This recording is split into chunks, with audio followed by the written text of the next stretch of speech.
እድሜያቸው ለመውለድ እየቻለ ብዙ ሰዎች መውለድ ያቃታቸዋሉ። ካርኒቨር ዳይት ከጀመራችሁ በኋላ ከ12 ወር በኋላ ፔሪዳችሁ ይመጣል።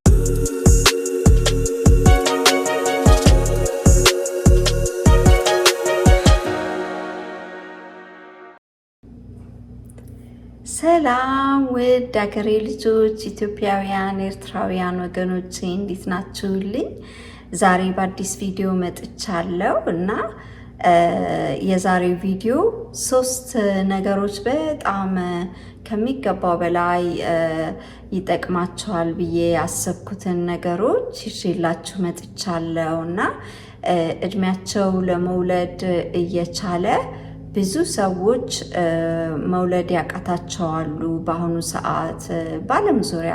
በተለይ እኔ የማስበው ለአገሬ ልጆች ነው እና ብዙ ሰዎች ላይ ብዙ ሰዎች የመውለድ ችግር አለባቸው።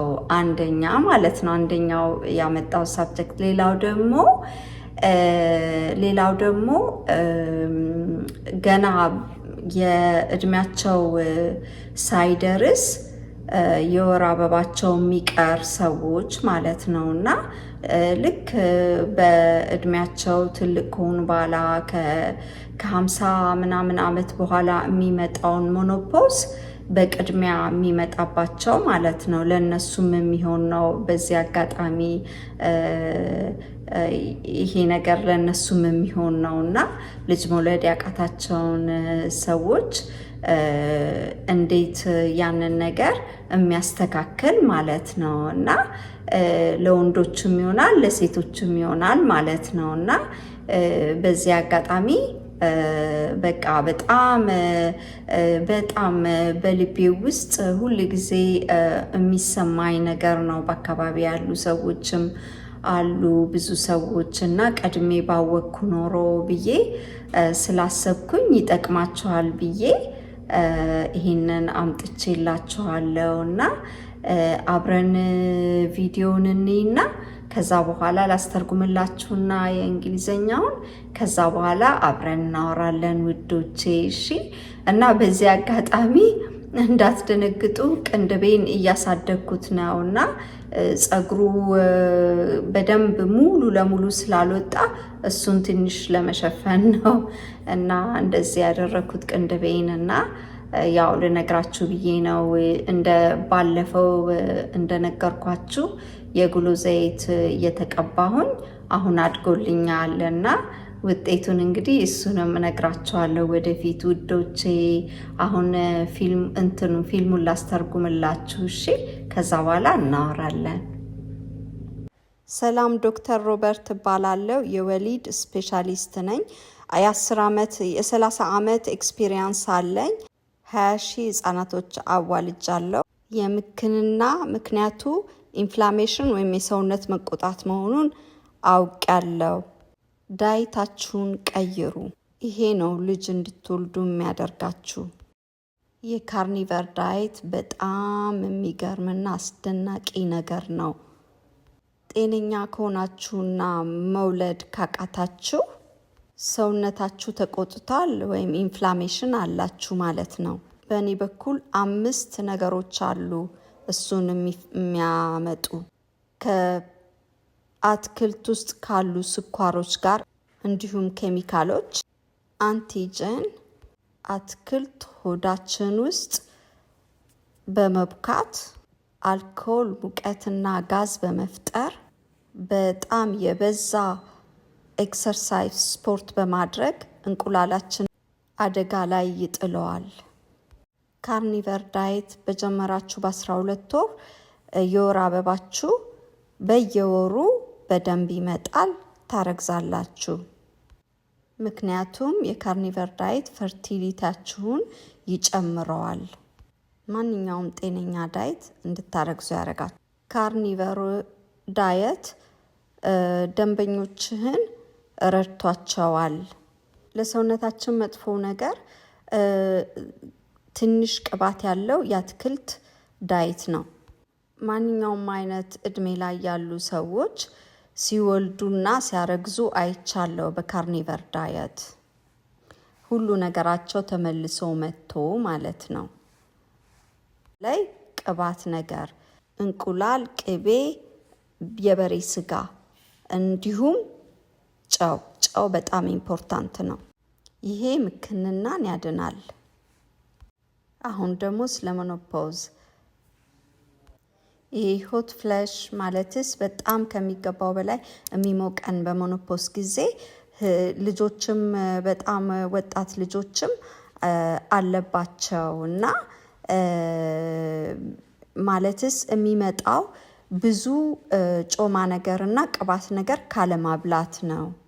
ጉበታችን በትንሹ ቅባት ይሰራል፣ ግን እሱ ለመላው ሰውነታችን በቂ አይደለም። ስለዚህ በደንብ ቅባት ያለው ነገር መብላት አለብን። ማለትስ ያው የካርኒቨር ዳይት ማድረግ ማለት ነው እና ስለዚህ ሆርሞናችን ሁሉ የሚሰሩት በእንስሳቶች ቅባት ነው። ስለዚህ ቅባት በጣም ነው የሚያስፈልገን ለሆርሞና ሰውነታችን ሙሉውን እንዲሰራ ማለት ነው። ጥሩ ጮማ ለሴቶች ማለት ቅባት ነገር ቅቤ፣ ጮማ በጣም ጥሩ ነው። ምክንያቱም ሴቶች ከወንዶች የበለጠ ብዙ ቅባትና ጮማ ነገር ያስፈልጋቸዋል። ሆርሞናቸውን ያስተካክላል እና ዝቅ ያለ የካሎሪ ዳየት ካሎሪ ዝቅ ያለ ዳየት ለሴቶች ወደ ሜኖፖዝ የሚያመጣ ነገር ነው እና ስለዚህ ጥሩ ጮማና ቅባት ያለው ነገር መመገብ አለባቸው ሴቶች። 80/20 ማለትስ 80% ፕሮቲን ፋት ጮማ 20%ቱ ደግሞ ተነስ ያለው ደግሞ ፕሮቲን ለሴቶች ማለት ነው። ስትሬስ የሚያደርጋችሁን ነገር ሁሉ ማስተካከል አለባችሁ። ምክንያቱም ይህንን ኮርቲዞል የሚባለው ሆርሞን የሚያመነጨውን ማለት ነው። በየቀኑ ምንድን ነው የምትበዩ? ከእንቅልፌ ስነሳ ካፌን የሌለው ዴካ ኮፊ እጠጣለሁ። ከዛ ደግሞ አንድ እንቁላል እበላለሁ ከሁለት ማንኪያ ቅቤ ጋር። ከዛ በኋላ ስፖርቴን እሰራለሁ። ከዛ በኋላ ትንሽዬ የምቀማምሰው ነገር እንደ ቋንጣ በቅቤ ቀብቼው እበላለሁ። ከዛ በኋላ ስጋ ጠብሼ ቅቤ አድርጌበት ከላይ እበላለሁ። ለራትም እንደዛው። ይህ ማለት ሁል ጊዜ ስትበይ ቅቤ እላዩ ላይ ታደርጊበታለሽ? አዎን፣ እንደዛ ነው የማደርገው። እንደዚህ ስቲ ሜኖፖዝ ላለባቸው ብቻ አይደለም አይደል? ለልጆችም ነው፣ ለወጣት ልጆችም ነው። ለሴት ልጆቻችንም ልጅ ሆነው መስጠት እንችላለን ወይ? እንደዚህ አይነት ምግብ ሆርሞናቸውን ዲቨሎፕ ለማድረግ ለመርዳት እንደዛ ማድረግ እንችላለን ወይ? አዎን በሚገባ። ማለትስ ትንሽ ካርቦሃይድሬት ከጎን እንኳን ቢበሉ ግን በብዛት ስጋውን፣ ቅቤውን ማብላት እንችላለን። ለምን? በልጅነታቸው በደንብ ዳይጀስት ስለሚያደርጉ ለልጆች ትንሽዬ ካርቦሃይድሬት ካጠገብ ተደርጎ ግን ብዙውን ስጋ፣ እንቁላል፣ ቅቤ ተደርጎ ቢበሉ ጥሩ ነው። እንደዚህ መብላታቸው ለልጅ፣ ለወጣት፣ ለትንንሽዬ ሴቶች ጥሩነቱ ዲፕሬሽናቸውን ሁሉ ያጠፈዋል፣ ሆርሞናቸውን ያስተካክልላቸዋል። እና ውዶቼ አንዳንድ ጊዜ ያልጠበቅነው ቦታ ነው የሚገኘው መፍትሄው እና በርቱልኝ እላለሁ። ውዶቼ እንግዲህ እንዳያችሁት ነው እና ኢንፍላሜሽን ማለትስ የሰውነት መቆጣት፣ ይሄ በቃ ውሃ የምንይዘው በዛ የተነሳ ምናምን ለብዙ በሽታዎች አንዱ ምክንያት ነው እና ለመውለድም በጣም ከባድ ማለት ላለመውለድ ላለመፀነስ እሱ ራሱ በጣም ችግር ነው እና በምንበላው ምግብ እንዳያችሁት ከሆነ ማስተካከል እንችላለን እና ለእኛ ለሴቶች ደግሞ ሆርሞናችንን የሚያስተካክልልን ባለፈውም እንደተናገርኩት ማለት ነው። አሁንም ዶክተሮቹ ደግሞ ይናገራሉ። ቅቤ መብላት በጣም ከሚገባው በላይ የገበታ ቅቤ ማለት ነው። እሱ ከሚገባው በላይ እንዲሁ ሲሰማ ዋው ምናምን ሊያስብል ይችላል፣ ግን እውነት ነው። እሱ በጣም ነው ሆርሞናችንን በተለይ ለሞኖፖዝ እና ፕሬሞኖፖዝ ለሆኑ ሰዎች ከሚገባው በላይ ይሄንን ምንድነው ብርድ የሚላቸውን ወይ ደግሞ በጣም ሆት ፍላሽ የሚወጣውን በጣም ከሚገባው በላይ ይሄ በጣም ሙቀት የሚሰማቸውን ያንን ሁሉ ምልክት ያጠፋላቸዋል ማለት ነው። ሰላም ነው የሚያገኙት እና እቺ ዶክተር እንዳለችው ማለት ነው። እና